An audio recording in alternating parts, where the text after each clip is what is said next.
Isang magandang hapon po sa inyong lahat. Ito po ang inyong Kuya Attorney Noel na muli magbabahagi sa inyo ng kaunting kalamang legal. Kamustahin ko muna yung aking mga subscribers, mga viewers, yung mga napapagawi dito sa akin, yung mga bago pa lang na napapagawi dito sa aking channel. Sana ay mawili kayo na manood dito at makapulot ng konting kalaman na maaari nyo magamit in the future. Ano po? Kung nagustuhan nyo itong aking vlog ngayon, ay i-press nyo yung like, tapos at i-share nyo. Okay. So, ngayon, meron tayong panibagong topic. Ito naman ay yung tungkol sa gaano ba talaga katagal maglipat ng titulo sa pangalan ng mga buyers o ng mga tagapagmana. Sagutin po natin yan.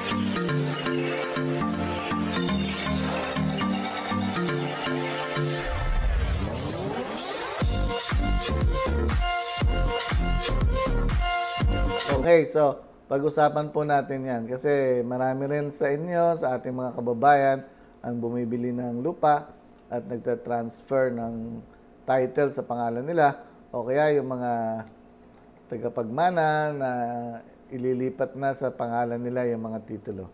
Gano'n ba talaga katagal maglipat ng titulo sa pangalan ng buyers, ng mga tagapagmana, mga heirs? Ano po?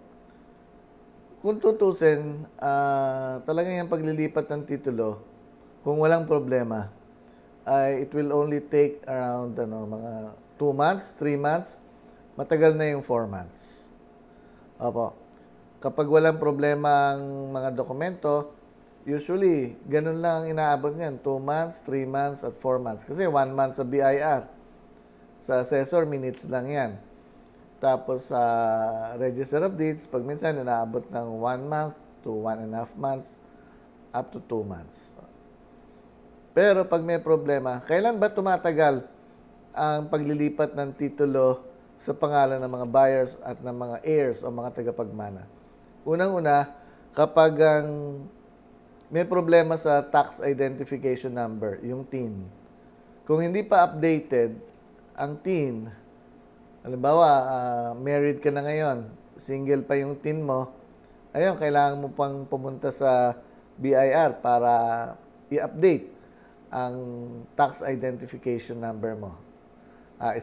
Isa yan sa nagko-cause ng delay.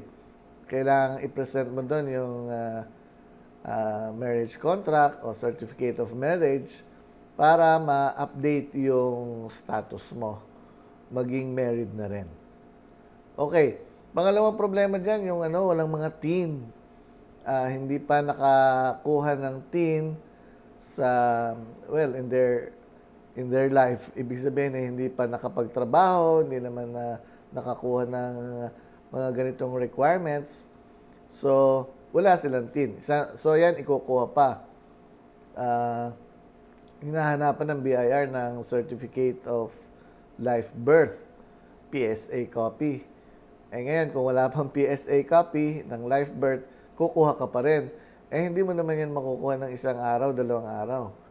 Magre-request ka, usually it takes 1 week, 2 weeks bago ka marilisan ng PSA copy ng Certificate of Live Birth.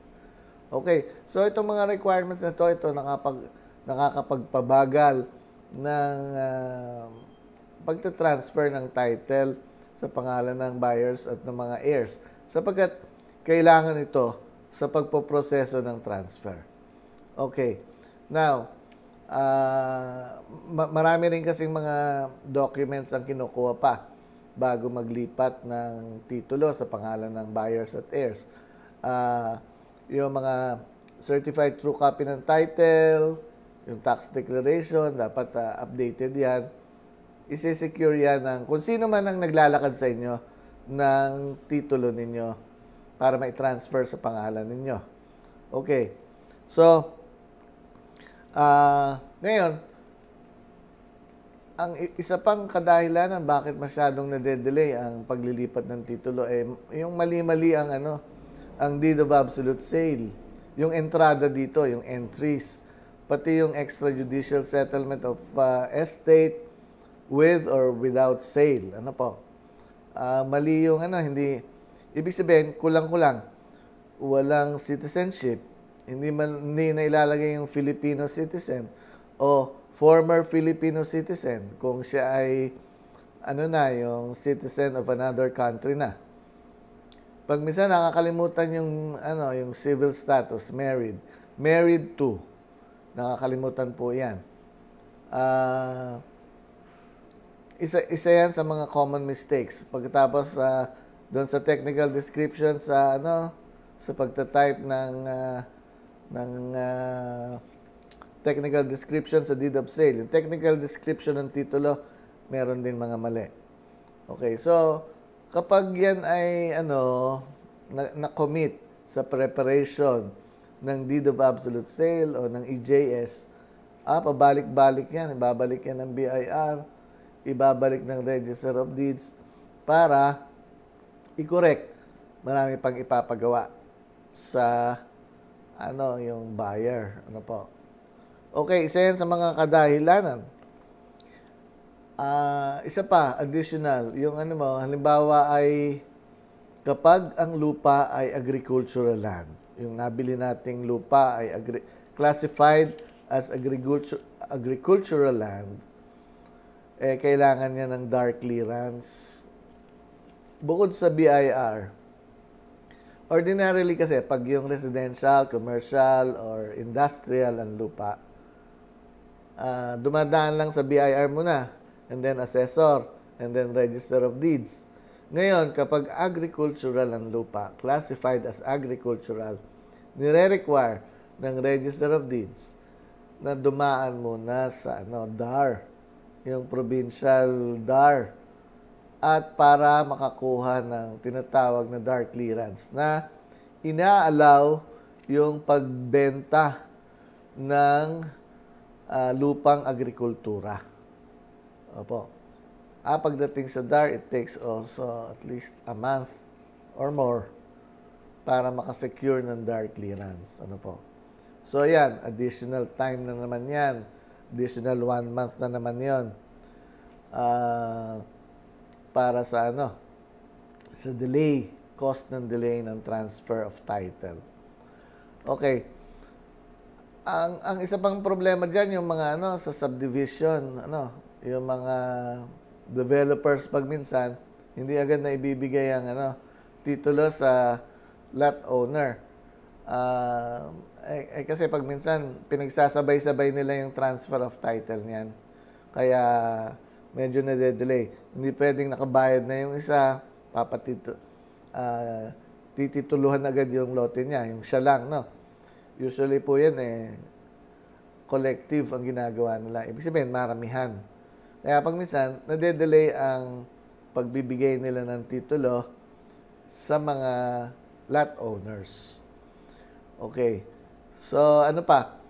Ito napapansin namin ngayon. Kagaya sa BIR, parami ang mga requirements at pahirap ng pahirap. Merong mga BIR branches na dati pag nagpunta ka para ka magpa-compute ng capital gains tax, documentary stamp tax, or estate tax, let's say 30 minutes, oras, dala-dala mo na yung computation, babayaran mo na yun sa bangko. Pero ngayon, pag minsan may mga incidents pa rin. Ngayon, na papabalikin ka pa para makuha mo yung yung computation. O kaya naman, kahit na meron ng computation, hindi mo pa pwedeng bayaran. Kasi parang, hindi ko alam kung anong ginagawa nila doon. Parang for approval pa yon yung ginawa nilang computation. At sasabihan ka nila kung kailan ka pwede pang magbayad. Medyo matagal din yung panahon na pinag-uusapan dito naranasan namin yan dahil sa experience namin, paglilipat ng titulo, iba't ibang mga BIR branches ang aming napupuntahan. Pag minsan ay hindi uniform ang application ng, pag-entertain nila, pag-accommodate nila ng mga taxpayers. Pero dapat mabigyan pansin ito sapagkat nagbabayad na yung tao para sa capital gains tax saka DST. Dapat saka estate tax. Dapat siguro mabilis din ang pag-compute at para mapapunta na agad ang pera sa gobyerno, hindi ba? Okay. So, sa assessor naman, ang mga requirements dyan ay ang additional sa BIR, yung vicinity map, hinahanapan pa nila ngayon ng vicinity map. And then sometimes, meron din silang tinatawag na actual yung inspection of the property. Although nakalagay sa tax declaration na agricultural, pag minsan pinupuntahan pa nila yan. The same with the assessor's office. May mga assessor's office na talagang ini-inspect pa yung lupa. Kung agricultural o residential, kung may bahay o wala. Ito talagang it will cause delay in the transfer of title. Although, hindi naman natin maalis sa kanila yun. Baka procedure na nila yun. Sana. Kasi sabi ng presidente natin na shortcut na nga. Ibig sabihin, pinapaikli na ang proseso para sa taong bayan. Sana po naman ay magawa natin yan. At hindi na madagdagan ang mga requirements na kailangan. Lalo na't hindi naman talaga kailangan. Okay. And then, of course, Register of Deeds ng mga lugar kung saan yung sumasaklaw sa lupa, dyan talagang binubusising maigi yung mga requirements, documentary requirements na kailangan bago ipasok sa Register of Deeds at bago iproseso ang pag-transfer ng title sa pangalan ng buyer at ng mga tagapagmana. So, merong mga pagkakataon kapag maraming pagkakamali, maraming hindi na ibigay sa mga ehensyang yan, talagang matagal ang proseso ng transfer. Ang isang bagay na hindi natin na wala diyan sa sinabi ko ay kapag ang naglalakad ng papeles ninyo ay ginalaw na yung pera na pambayad. Nako, problema talaga yan. Sapagkat kung nagalaw na ang pera, naghihintay pa para mapunuan yon, so wala pang pambayad sa BIR, wala pang pambayad sa assessor. Hintay muna ng mga 1-2 buwan para makapag-produce ng pera, saka gagawin yon. So, Diyan tumatagal talaga ang paglilipat ng titulo sa pangalan ng buyer o heirs. So, pipili tayo ng mapapagkatiwalaan natin ng mga ahente, mga brokers, kahit kaming mga abogado, mga accountants na nag-i-engage sa ganitong transaksyon. Sapagkat isa yan sa malaking kadahilanan na nag-i-exist.